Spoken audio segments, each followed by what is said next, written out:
The bill has passed, and I have all the details. We have a lot to talk about once again right here in this video, so let's jump right into it. But really quickly before we do, if you haven't done so yet, or if you're new here, make sure to subscribe by hitting that button right down below the video. Information continues to change very, very fast right now. I'm watching everything closely and breaking it all down into these short videos so that you can get the latest details hot off the wire each and every day as this information is being released, as my dedication to you and this community, which I will be here for you each and every day to help you out in any way that I possibly can. So again, thank you so much for joining me. Subscribe down below if you haven't done so yet, and let's jump right into the update. All right, so late yesterday evening, the House of Representatives did hold votes on two separate bills.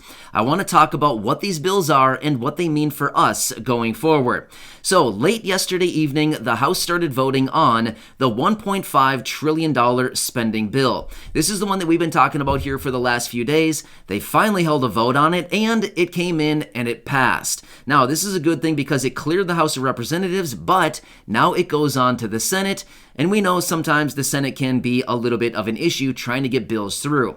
However, they do plan on voting on this tomorrow, and it should be a done deal by the end of the day tomorrow, which is actually probably a good thing considering if they don't get it done by tomorrow, we're looking at a potential government shutdown at the end of the day tomorrow. However, I would anticipate we will have no problem. So I wouldn't worry about it. A government shutdown is probably very, very unlikely. But either way, they will be getting this bill done in the Senate probably tomorrow. If not, they already do have a short-term patch already teed up, and this thing would bring them through Tuesday of next week in the event they can't get the big one done tomorrow. So that's a good thing, and it's kind of a done deal. So finally, we can stop doing all these little short-term patches and finally get a long-term solution, at least through the end of September. All right, so that is number one out of the House of Representatives.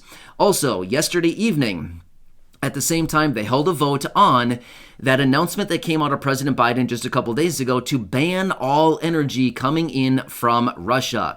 So remember a couple days ago, I was out in a video saying President Biden just banned all energy coming from Russia.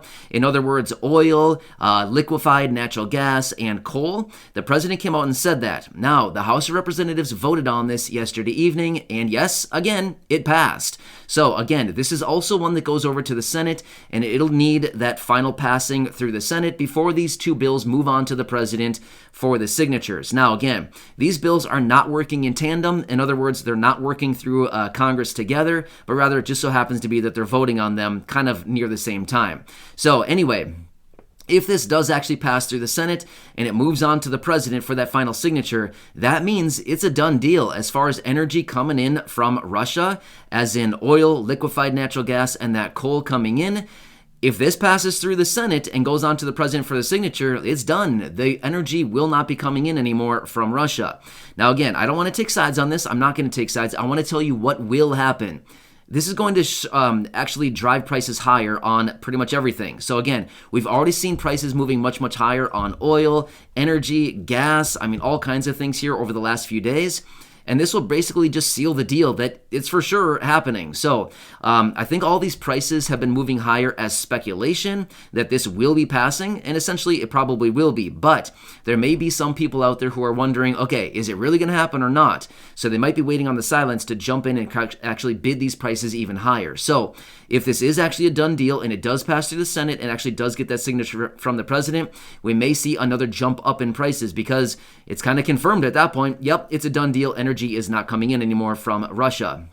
Now, as I mentioned the other day, only about 10% of our oil that we import here in the country actually comes from Russia, but it's still 10%. Therefore, that just means more pressure on gas prices, oil prices, all of this.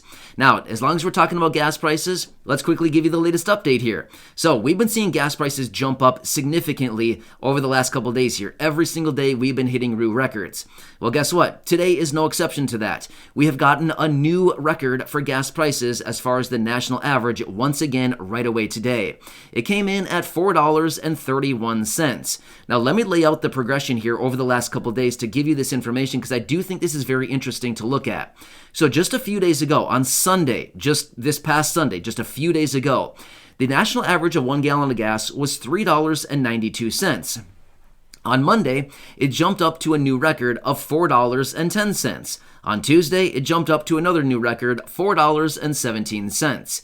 Yesterday, it jumped up to another new record of $4.25. And right away this morning, it jumped up to yet again another new record, $4.31. So as you can see here, just in the last few days here, we've gone up, what is that, 39 cents according to my mental math here?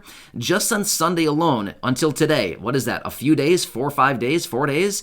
We've gone from $3.92 to $4.31 in just these couple days. That is huge. I mean, seriously, that's 10%. That's 10% in 4 days. That is huge. We should not be seeing price increases like this rapidly. So my point is, according to what the analysts are saying, the experts are saying, everybody's saying, and according to what I'm seeing, of course, if you've been watching for any length of time now, I watch the financial markets, I watch the commodity markets, I watch all of these markets very closely. I have been for about 14 years now. This comes as no surprise. It's simply a supply and demand issue, which is basically what every market is. Every market is driven by supply and demand. Well, as a result of this, we're going to continue to see these prices moving higher. Again, I know sometimes this is not what you want to hear, but again, as I've said recently, I'm a realist and I'm here to tell you what is actually going on, not to be here and try to sugarcoat things. At the same time, I do want to be sensitive because I am, but I got to be real with you and I got to tell you what is really going on here. So, again, if we continue to see these bills move forward, as in the one that I just talked about a second ago, as far as banning Russian energy coming into the United States here, we're probably going to see another jump up on this once it actually does pass through the Senate, if it passes through the Senate, which according to what it looks like right now, it probably will be passing through. And then once it actually gets the signature from the president, we're going to probably see another speculative jump up in price simply because people are saying, all right, the deal is done. It's a sealed deal, and we're going to jump these prices up again. So it's just something we got to be aware of right now. But as I mentioned also, I want to point this out. I've been reading some information here that's saying we've now come to critical mass on energy prices. In other words, Americans are now starting to basically hang their keys up for their cars, and they're saying, okay, we've reached the critical point now. I'm no longer driving. I cannot drive anymore. I either need to work from home, or I'm not going to go out as much, or I'm going to do like order in types of things, or food delivery services, things like this. So, according to what the resources are saying, they're basically saying we've hit that point now. We have hit the point now where Americans are basically hanging up their keys and saying, I can't do it anymore. I cannot do this $4.30 gas anymore. I simply cannot do it. I can't swing it anymore. It was fine at $4. It was hurting at $4. There was the pinch. But this is too much. I've reached the point now where I cannot do this anymore. So it's very interesting because as this starts to happen, where people may start driving less, this will ultimately provide more supply on the market, which ultimately would actually help prices go down a little bit because less demand and more supply means prices must go down, right? Simple supply and demand issues. So anyway, just wanted to point that out. We'll have to see, but again, just like everything, it's going to be very slow to turn this ship around, right? It's just like a big freighter floating around out in the ocean. It's cruising at, say, 10 miles an hour out on the ocean. To slow that thing down, it's going to take a long time to slow it, and it's going to take even longer to turn it around and start moving it the other way. So kind of the same analogy when it comes to these prices on gas, oil, and essentially everything else. But one more thing I want to point out as well. If you happen to see that little short video that I had out this morning, the inflation numbers were just released this morning for the month of February. Wow, they're coming in hot here. So if you did not see that video, let me run you through really quickly here the newest inflation numbers. Now, this is it for the month of February. It came in at 7.9% year over year, or 0.8% or 0.8% month over month. Again, this is a massive number. The last time we saw a reading this high was back in early 1982, 40 years ago. So it's been a very long time, right?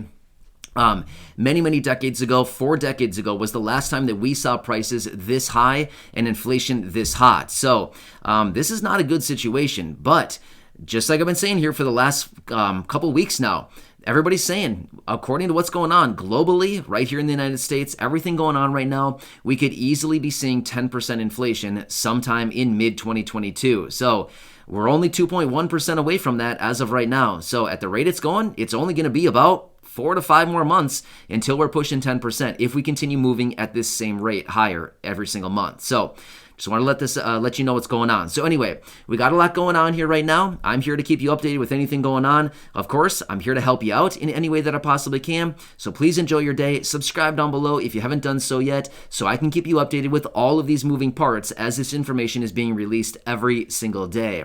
So thanks for being part of the community. I truly do appreciate it. Like I said, I am here to help you out in any way that I can. I'm here to keep you updated, and I'm here to do whatever I possibly can to be here as your one and only daily advocate, as that is my commitment to you and this community. So please subscribe down below so you don't miss any videos going forward. Feel free to share this one or any others here on the channel with your friends, family, social media, and go back and check out any of the other 2,200 videos right here on the channel. Please enjoy your day, and thanks so much for watching. I'll catch you again later in the